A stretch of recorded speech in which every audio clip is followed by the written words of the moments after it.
NASA ने हाल ही में एक ऐसे प्लैनेट को डिस्कवर किया है जो 2 स्टार्स को ऑर्बिट करता है। इस प्लैनेट पर आप एक नहीं बल्कि 2 सनसेट और सनराइज को देख सकते हो। इस प्लैनेट का नाम है केपलर 16b। इसे नासा ने 15 सितंबर 2011 को डिस्कवर किया था और इसी प्लैनेट का कुरान की सूरह अल-मारिज में जिक्र है।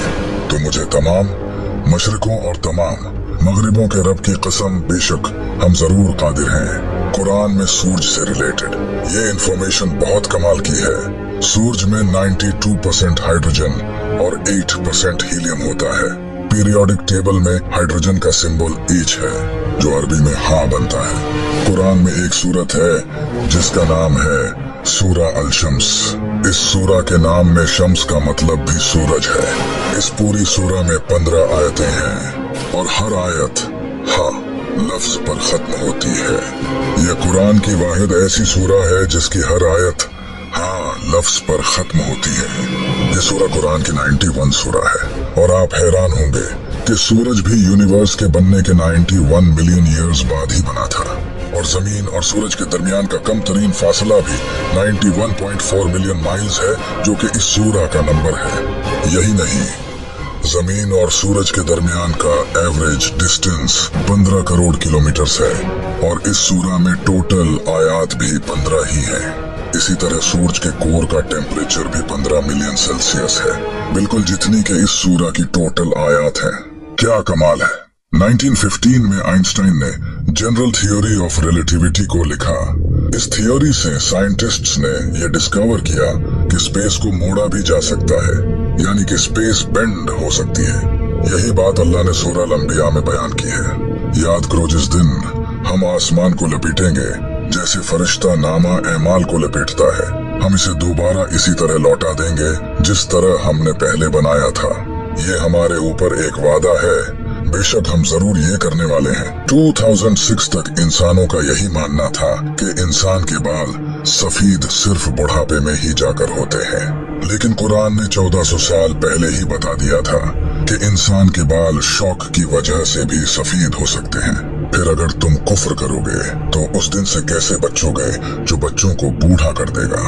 इसके अलावा ये सीक्रेट भी कमाल का है। जब एस्ट्रोनॉट स्पेस में जाते हैं तो स्पेस उनकी आंखों की विजन को ब्लर कर देती है और वो डेप्थ परसीव नहीं कर पाते। स्पेस कई एस्ट्रोनॉट्स की आंखों को इफेक्ट करती है। कुरान ने इसका सूरह हिजर में जिक्र किया है और अगर हम इनके लिए आसमान में कोई दरवाजा खोल देते ताकि दिन के वक्त उसमें चढ़ जाएं, तब भी वो यही कहते कि हमारी निगाहों को बंद कर दिया गया है। साइंटिस्ट्स ने ये डिस्कवर किया है कि इंसान की हड्डियां मौत के बाद पत्थर और लोहे में बदल सकती हैं। इसे पिरिटाइज्ड फॉसिल्स कहा जाता है। इसका जिक्र कुरान ने 1400 साल पहले सूरह अल-इसरा आयत नंबर 49 में किया है और इन्होंने कहा, क्या जब हम हड्डियां और रेजा रेजा हो जाएंगे तो क्या वाकई हमें नए सिरे से पैदा करके उठाया जाएगा? तुम फरमाओ के पत्थर बन जाओ या लोहा। ये जानकर आप हैरान हो जाओगे। क्या आपको पता है कि फीमेल स्पाइडर बच्चे पैदा होने के बाद मेल स्पाइडर्स को मारकर फेंक देती है और फिर कुछ वक्त बाद जब बच्चे बड़े होते हैं तो वो अपनी माँ को मारकर फेंक देते हैं। ये दुनिया का सबसे बुरा घर है। इसे भी कुरान में बयान किया गया है। जिन्होंने अल्लाह के सिवा और मददगार बना रखे हैं, इनकी मिसाल मकड़ी की तरह है जिसने घर बनाया और बेशक सब घरों में कमजोर घर मकड़ी का घर होता है। क्या अच्छा होता अगर वो जानते। इसी आयत में ये भी बताया गया है कि फीमेल स्पाइडर घर बिल्ड करती हैं, न कि मेल स्पाइडर्स। लेकिन इंटरेस्टिंग बात यह है कि काफी टाइम तक साइंटिस्ट का यही मानना था कि मेल स्पाइडर्स घर बिल्ड करते हैं, न कि फीमेल स्पाइडर्स। लेकिन आखिर हमेशा की तरह कुरान सच निकला और अब साइंटिस्ट भी कुरान से फुली अग्री करते हैं। जैसा कि आप जानते हैं कि इंसान की उंगलियों के फिंगरप्रिंट्स जिस्म का सबसे कॉम्प्लिकेटेड हिस्सा है।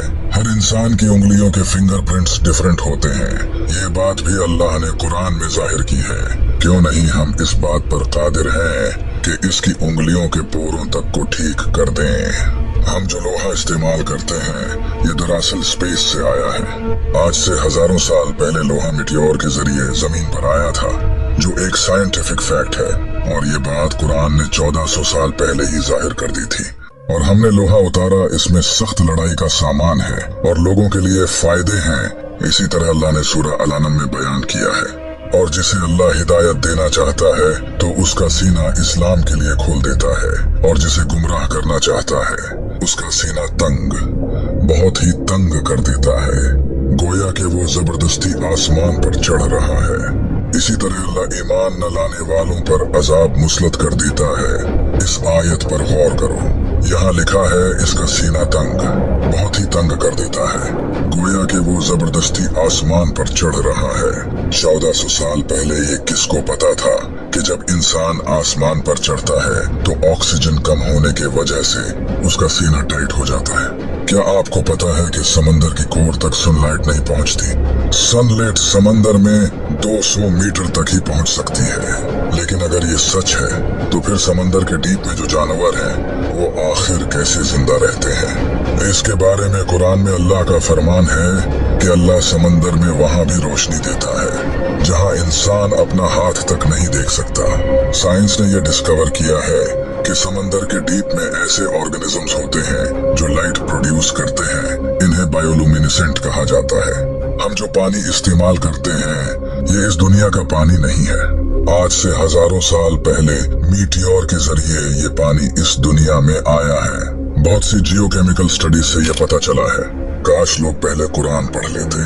कुरान ने इसे भी रिवील किया है, और हमने आसमान से एक अंदाजे के साथ पानी उतारा, फिर उसे जमीन में ठहराया, और बेशक हम इसे ले जाने पर कादिर हैं। ये है रोसेट नेबुला। इसे 17th सेंचुरी में ब्रिटिश एस्ट्रोनॉमर जॉन फ्लैमस्टीड ने डिस्कवर किया था।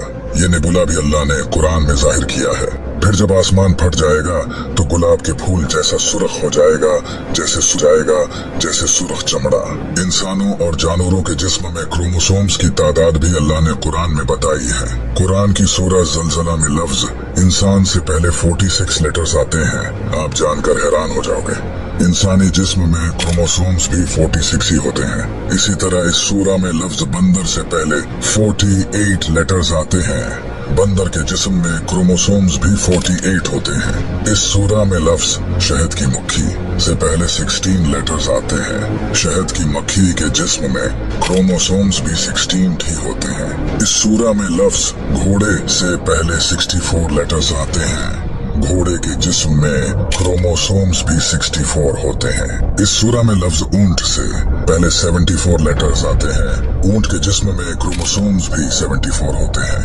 अल्लाह ने कुरान में फरमाया है, बेशक आसमानों और जमीन की पैदाइश और रात और दिन की बाहिम तब्दीली में अक्लमंदों के लिए निशानियां हैं। दुनिया में कोई ऐसी किताब नहीं जिसके हर सेंटेंस में इतने राज छुपे हों। आज से 1400 साल पहले किसी इंसान के लिए ऐसी किताब लिखना तो इम्पॉसिबल था। तब तो इंसान के पास कोई खास टेक्नोलॉजी भी नहीं थी। ये सब वही बता सकता है जिसने ये सब बनाया हो, और बेशक ये किताब मेरे रब की तरफ से उतारी गई है। अभी तो आपने कुरान के पैटर्न को नहीं जाना। कुरान का पैटर्न इतना कमाल का है कि ये आपके होश उड़ा देगा। इसके बारे में हम अगली वीडियो में डिटेल में बात करेंगे। So subscribe now.